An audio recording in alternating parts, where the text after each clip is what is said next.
বছরের শুরুতে ডলারের দাম ছিল ৮৫ টাকা, কিন্তু ডিসেম্বরের শেষ বেলায় এসে দেখা যাচ্ছে ভারতীয় টাকার হাল বেহাল।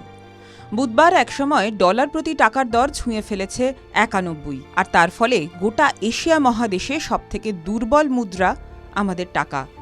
কিন্তু কেন এই রক্তক্ষরণ? আর আপনি সাধারণ মানুষ হিসেবে এর ফলে কতটা সমস্যায় পড়বেন? আসল কারণ লুকিয়ে আছে ট্রাম্প প্রশাসনের সেই ৫০% শুল্ক বা ট্যারিফের মধ্যে।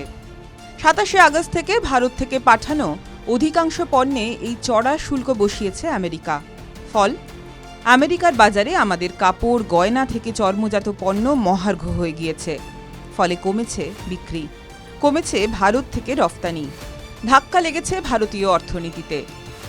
বানতলা লেদার কমপ্লেক্সের প্রায় ৫ লক্ষ শ্রমিকের রুটি রুজি জড়িয়ে এই শিল্পে।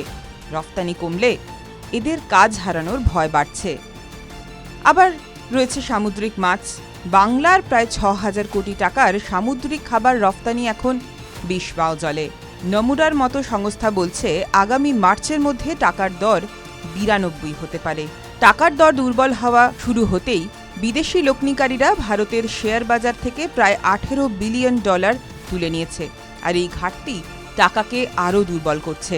বাণিজ্য সচিব রাজেশ আগরওয়াল যদিও বলেছেন আমেরিকার সঙ্গে ট্রেড ডিল বা বাণিজ্য চুক্তি এখন অ্যাডভান্স স্টেজে। একই সঙ্গে রিজার্ভ ব্যাংকও কোমর বেঁধে নেমেছে বাজার সামাল দিতে। তবে চুক্তি চূড়ান্ত না হওয়া পর্যন্ত আপনার আমদানিকৃত ইলেকট্রনিক্স পণ্য বা বিদেশে পড়ার খরচ সবই কিন্তু বাড়তে পারে।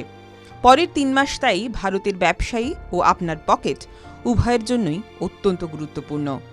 TV9 Bangla digital.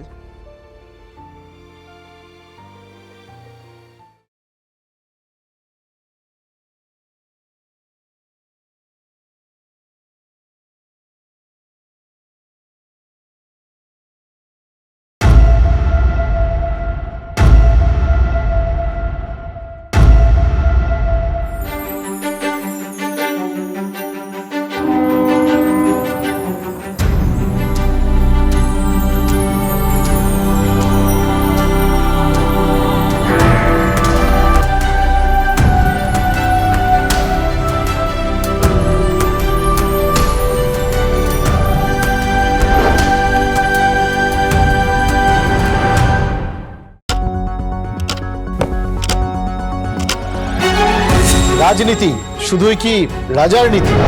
রাজা উজিরের চোখে নয়, আপনার আমার চোখে সমাজের ছবি। কঠিন কথা সহজভাবে না বললেই নয়, না বললেই নয়। প্রতিদিন রাত ৯টায় TV9 বাংলায়। TV9 বাংলা না দেখলেই নয়।